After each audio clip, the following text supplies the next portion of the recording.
Good evening friends. Addict Sunil.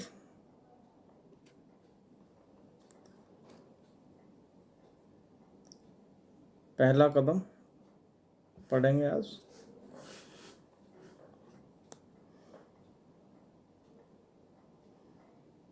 कदम 1, हमने कबूल किया कि अपने एडिक्शन पर हम शक्तिहीन थे, कि हमारा जीवन अस्त व्यस्त हो गया था।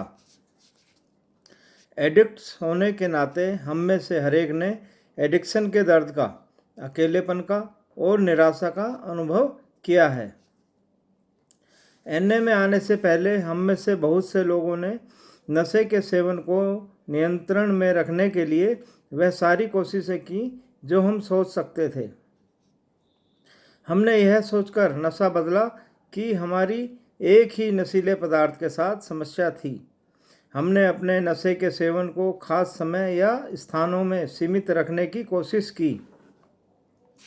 किसी एक मोड़ पर हमने शायद नशे को बिल्कुल बंद करने की कसम भी खाई होगी।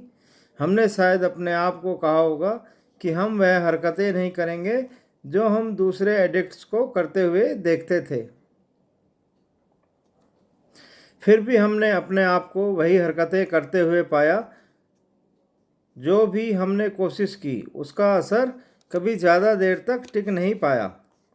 हमारा सक्रिय एडिक्शन बढ़ता गया, यहाँ तक कि हमारे सबसे बेहतर उद्देश्यों को भी उसने हरा दिया। हम अकेले थे और भविष्य में हमारा क्या होगा इस बात से डरे हुए थे। तब हमें नारकोटिक्स एनोनिमस की फेलोशिप मिली। नारकोटिक्स एनोनिमस के सदस्य होने के नाते हमारा अनुभव यह है कि एडिक्शन एक बढ़ती हुई बीमारी है। इस बीमारी की बढ़त शीघ्रता से या धीरे धीरे हो सकती है, लेकिन यह हमेशा पतन की तरफ ही जाती है। जब तक हम नशे का सेवन करते रहेंगे तब तक हमारा जीवन स्थिरता से बिगड़ता रहेगा। एडिक्शन की इस तरह स्पष्ट रूप से व्याख्या करना असंभव होगा, जिस व्याख्या से सब सहमत होंगे।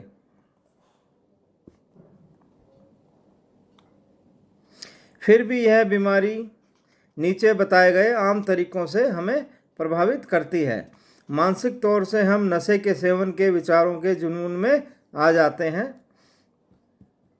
शारीरिक तौर पर हम में नशा करते रहने की मजबूरी विकसित होती है, चाहे उसका परिणाम कुछ भी हो।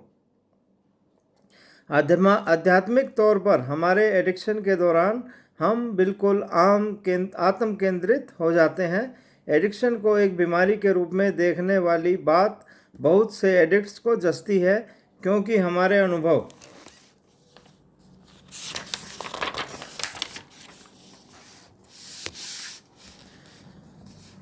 में एडिक्शन बढ़ता हुआ लाइलाज और जानलेवा हो सकता है अगर इसकी रोकथाम ना की जाए।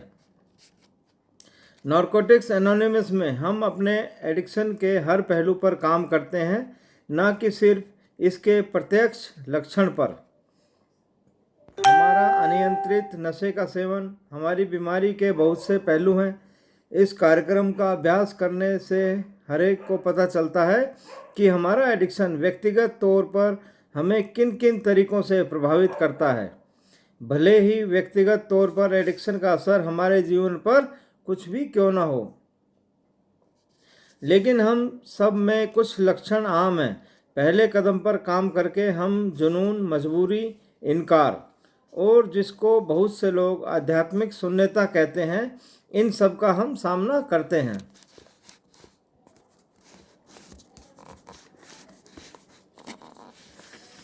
जैसे हम अपनी बीमारी के इन सारे पहलुओं को जांचते हैं और मान लेते हैं, वैसे वैसे हम अपनी शक्तिहीनता को समझना शुरू करते हैं। हम में से बहुतों को इस विचार से समस्या हुई कि एडिक्ट्स होने के नाते हम जुनून से भरे और मजबूर हैं। यह शब्द हम पर लागू होते हैं। इस विचार ने हमें शायद सिकुड़ दिया है, लेकिन जुनून और मजबूरी हमारी शक्तिहीनता के पहलू हैं। अगर हमारी शक्तिहीनता की स्वीकृति पूर्ण रूप से करनी है तो हमें अपने जीवन में जुनून और मजबूरी के अस्तित्व को समझना और मानना पड़ेगा। हमारे लिए जुनून का मतलब है एक अंतहीन विचारधारा जो नशे के सेवन के साथ, नशा खत्म होने के साथ और नशा प्राप्त करने के साथ इत्यादि बातों से जुड़ी हुई है। हम अपने मन से इन विचारों को बिल्कुल ही नहीं हटा सकते। हमारे अनुभव के अनुसार मजबूरी का मतलब लगातार नशे का सेवन करते रहने का अकारण आवेग का होना है, भले ही उसका परिणाम कुछ भी क्यों ना हो। हम बिल्कुल नहीं रोक सकते। हम जुनून और मजबूरी को अपने नशे के सेवन के साथ जुड़ी हुई बातों के दृष्टिकोण से देखते हैं, क्योंकि जब हम कार्यक्रम में पहली बार आते हैं तब हम एक दूसरे के साथ नशे के एडिक्शन को लेकर पहचान बनाते हैं। जैसे जैसे हम अपनी रिकवरी में चलते रहेंगे वैसे वैसे हमें दिखाई देगा कि हमारे एडिक्शन के यह पहलू हमारे जीवन के बहुत से क्षेत्रों में कैसे उभर कर आते हैं। इनकार हमारी बीमारी का वह हिस्सा है जो वास्तविकता को मानना असंभव नहीं तो भी मुश्किल तो करता ही है। हमारे नशे में इनकार ने हमें अपना जीवन कैसा बन गया है इस वास्तविकता को देखने से वंचित कर रखा था। हम अक्सर अपने आप को कहते थे कि अगर हमें सही परिस्थितियां दी जाए तब हो सकता है कि हम अपने जीवन को नियंत्रण में ला सकें। अपने कर्मों का हमेशा निपुणता से बचाव करते हुए हमने अपने एडिक्शन की वजह से जो नुकसान हुआ उसकी जिम्मेदारी स्वीकार करने से इनकार कर दिया। हमारा विश्वास था कि अगर हम लंबे अरसे तक कभी कठिन कोशिश करते, एक नशे की जगह दूसरा नशा करते, दोस्त बदलते या हमारे रहने का तरीका या काम धंधा बदलते तो हमारा जीवन बेहतर होगा। इन सब उचित ठहराने वाली बातों ने हमें बार बार असफलता दी, फिर भी हमने इन्हें पकड़े रखा। हमने इनकार किया कि हमें नशे से समस्या थी, भले ही सारे सबूत इसके खिलाफ थे। हमने अपने आप से यह विश्वास करते हुए झूठ बोला कि हम फिर से सफलतापूर्वक नशा कर सकेंगे। हमने अपने कर्मों को उचित ठहराया, भले ही हमारे इर्द गिर्द नशे के परिणाम स्वरूप विनाश फैला था। हमारी बीमारी का आध्यात्मिक हिस्सा, जिसे हम शायद सिर्फ खालीपन या अकेलेपन के एहसास से पहचान पाएंगे। जब हम शुरू में नशे से दूर होते हैं, यह शायद हमारे लिए एडिक्शन का सबसे ज़्यादा कठिन पहलू है, क्योंकि हमारी बीमारी का यह हिस्सा हम पर इतनी गहराई से और व्यक्तिगत रूप से असर करता है। हम शायद घबरा जाएंगे जब हम इस पर रिकवरी के कार्यक्रम को लागू करने की बात सोचेंगे। लेकिन हमें इस बात को ध्यान में रखना चाहिए कि किसी को भी रिकवरी रातों रात नहीं मिलती है। जब हम अपनी बीमारी के परिणामों को देखना शुरू करते हैं तब हम निश्चित रूप से यह देखेंगे कि हमारा जीवन अस्त व्यस्त हो गया था। इस अस्त व्यस्तता को हम अपने जीवन में जो कुछ गलत है उस सब में देख सकते हैं। फिर भी हमारे अनुभव व्यक्तिगत हैं और यह अनुभव एक एडिक्ट से लेकर दूसरे एडिक्ट तक काफ़ी मात्रा में अलग अलग होते हैं। हम में से कईयों को यह एहसास हुआ कि हमारा जीवन अस्त व्यस्त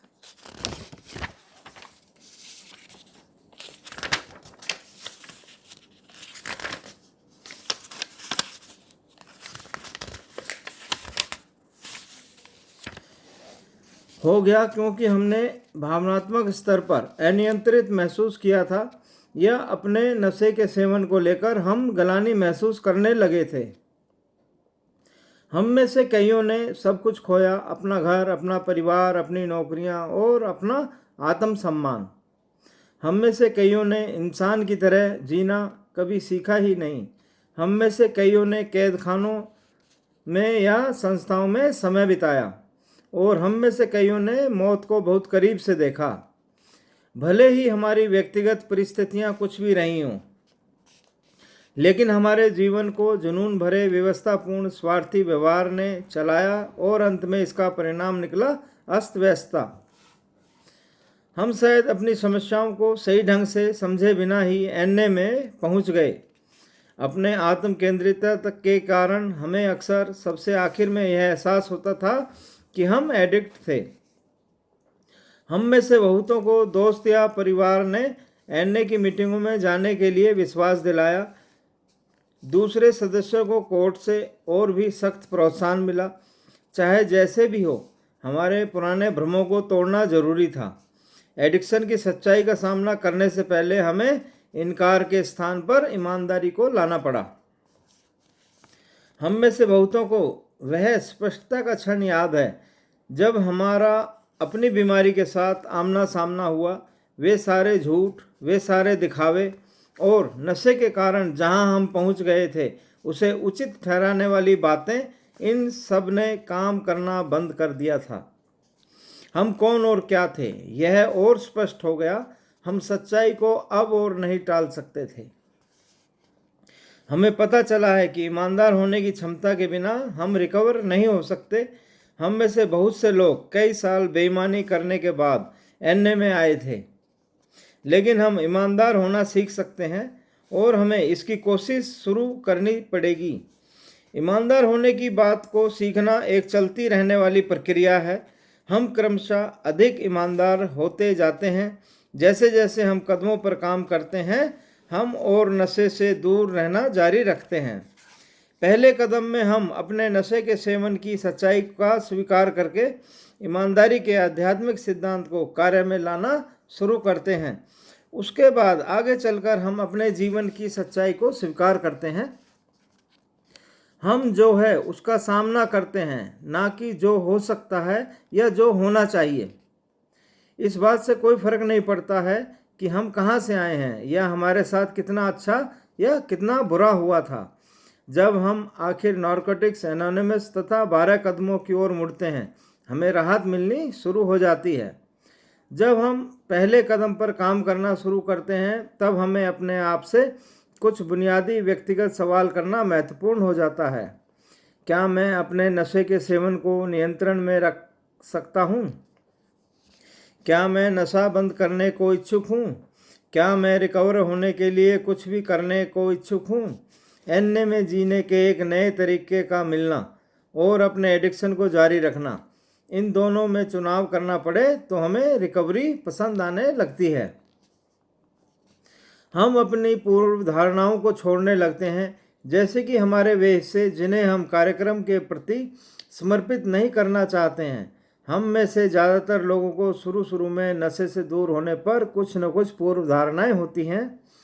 फिर भी हमें इनसे निपटने के लिए कुछ न कुछ तरीके ढूंढने पड़ेंगे। पूर्व धारणाएं कुछ भी हो सकती हैं, जैसे कि इस विश्वास का होना कि क्योंकि हमें किसी एक खास नशीले पदार्थ से समस्या नहीं थी,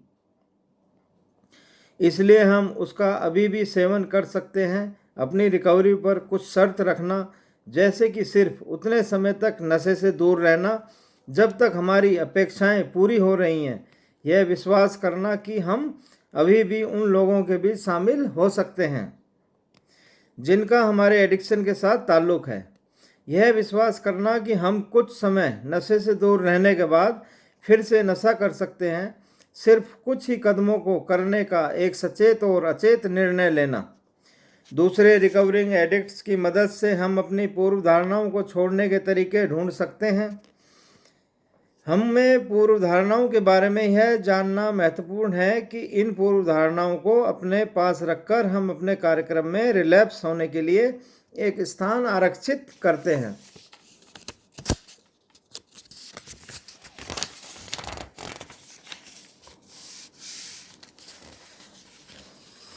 रिकवरी तब शुरू होती है जब हम एनए के 12 कदमों के सिद्धांतों को अपने जीवन के सारे क्षेत्रों में लागू करना शुरू करते हैं।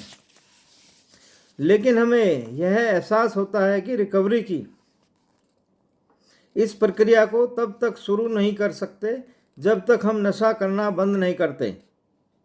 अपने एडिक्शन पर काबू पाना शुरू करने के लिए सारे नशीले पदार्थों से दूर रहना ही एकमात्र तरीका है, जबकि नशे से दूर रहना शुरुआत है। लेकिन रिकवरी के लिए एक गहरा भावनात्मक और आध्यात्मिक बदलाव ही हमारी एकमात्र आशा है। हमारा अनुभव यह बताता है कि रिकवरी के इस अनमोल तोहफे को पाने के लिए हमें अपनी तरफ से जितना हो सके उतना करने के लिए इच्छुक होना आवश्यक है। रिकवरी में हमारी पहचान उन आध्यात्मिक सिद्धांतों के साथ की जाएगी जैसे कि समर्पण, ईमानदारी और स्वीकृति, जो पहले कदम के लिए आवश्यक है। अगर हम इन सिद्धांतों को विश्वासपूर्वक कार्य में लाएंगे तब हमारे दृष्टिकोण और जीने का तरीका बदल जाएगा। जब हम इन सिद्धांतों को कार्य में लाना शुरू करते हैं तब शायद वे हमें बहुत ही अस्वाभाविक लगेंगे। हमारी तरफ से ईमानदारी भरी स्वीकृति जो पहला कदम मांगता है, उसके लिए शायद हमें ज़बरदस्त कोशिश करनी पड़ेगी। भले ही हम अपने एडिक्शन को कबूल करते हैं, फिर भी कार्यक्रम वास्तव में काम करेगा या नहीं, इस बात की शंका हमें रहेगी।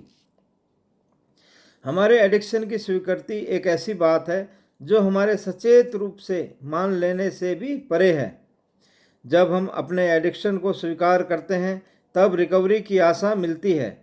हम गहरे स्तर पर विश्वास करना शुरू करते हैं कि हम भी रिकवर हो सकते हैं। हम अपनी शंकाओं को छोड़ सकते हैं और अपनी बीमारी के साथ सचमुच का समझौता कर सकते हैं। हम बदलाव के लिए तैयार हो जाते हैं। हम समर्पण करते हैं। जैसे जैसे हम पहला कदम करना शुरू करते हैं वैसे वैसे हमें पता चलता है कि समर्पण का मतलब वह नहीं है जो हमने सोचा था। अतीत में शायद हमने सोचा था कि समर्पण एक ऐसी चीज़ है जिसे सिर्फ कमज़ोर और कायर लोग करते हैं। हमें सिर्फ दो चुनाव नज़र आए, या तो हमारे नशे के सेवन को नियंत्रण में रखने के लिए लड़ते रहना या बिल्कुल हार मानना और अपने जीवन को बिखर जाने देना। हमें लगा था कि हम नशे को नियंत्रण में रखने की लड़ाई लड़ रहे थे और अगर हम समर्पण करते हैं तो नशे की जीत होगी। रिकवरी में हमें पता चलता है कि समर्पण का मतलब है रिकवरी के बारे में हमारी पूर्व धारणाओं को छोड़ना और जीने के अलग तरीके को अपनाने के लिए इच्छुक होना। समर्पण की प्रक्रिया हम में से हरेक के लिए बहुत ही व्यक्तिगत है। सिर्फ हमें ही व्यक्तिगत रूप से पता चलता है। जब हम समर्पण करते हैं हम समर्पण के महत्व पर जोर देते हैं, क्योंकि यही प्रक्रिया है जिससे हमें रिकवरी मिल सकती है। जब हम समर्पण करते हैं तब हमें अपने दिल में पता होता है कि अब बहुत हो चुका है। हम लड़ाई से थक चुके हैं। हमें राहत तब मिलती है जब हमें आखिर यह एहसास होता है कि संघर्ष का अंत हो गया है। भले ही हमने कितनी ही सख्त लड़ाई क्यों न लड़ी हो, आखिर हम एक समर्पण के बिंदु तक पहुँचे जहां हमें एहसास हुआ कि हम अपने आप नशे के सेवन को बंद नहीं कर सकते थे। हम अपने एडिक्शन के मामले में अपनी शक्तिहीनता को स्वीकार कर सके। हमने पूरी तरह से हार मान ली। भले ही हमें स्पष्ट रूप से इस बात का पता नहीं था कि क्या होगा, फिर भी हमने अपने साहस को बटोरा और अपनी शक्तिहीनता को स्वीकारा। हमने इस भ्रम को त्याग दिया कि हम अपने नशे को नियंत्रण में रख सकते हैं और इस तरह रिकवरी के दरवाजे को खोल दिया। हम में से बहुत से लोग समर्पण की प्रक्रिया को एनए की मीटिंग में शुरू करते हैं। जब हम अपनी पहचान अपने नाम के साथ मैं एक एडिक्ट हूँ शब्दों को जोड़कर देते हैं, एक बार हम यह कबूल कर लेते हैं कि हम एडिक्ट्स हैं और हम अपने आप नशे को रोक नहीं सकते, तब हम नारकोटिक्स एनोनिमस के दूसरे रिकवरिंग एडिक्ट्स की मदद से एक दिन के हिसाब से नशे से दूर रह सकते हैं। इस स्वीकृति का विरोधाभास तब दिखाई देता है जब हम पहले कदम पर काम करते हैं। जब तक हम यह सोचते हैं कि हम नशे के सेवन को नियंत्रण में रख सकते हैं, तब तक हम नशा करते रहने के लिए लगभग मजबूर रहते हैं।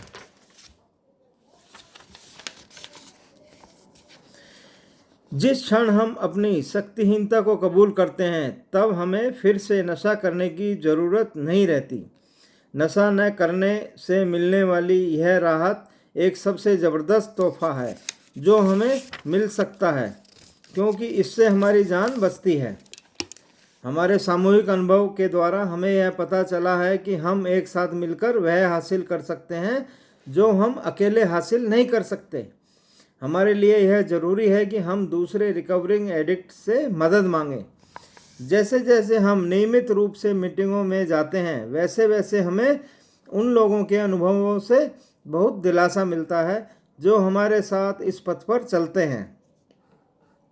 एनए में आने का वर्णन बहुत से सदस्यों ने घर आना कहकर किया है। हमें पता चलता है कि दूसरे रिकवरिंग एडिक्ट्स ने हमारा स्वागत किया और हमें स्वीकार किया है। आखिर हमें एक ऐसा स्थान मिलता है जो अपना है। भले ही हम मीटिंगों में जो शेयरिंग सुनते हैं उससे निश्चय ही मदद मिलेगी, फिर भी हमें अपनी रिकवरी में मदद के लिए एक स्पॉन्सर को ढूंढना पड़ेगा। पहले कदम से शुरू करके अपने सारे कदमों का अनुभव एक स्पॉन्सर हमारे साथ शेयर कर सकता है। अपने स्पॉन्सर के अनुभव को सुनकर और उसे जीवन में लागू करके हम रिकवरी के बहुत ही सुंदर और व्यवहारिक पहलू का फायदा उठाते हैं।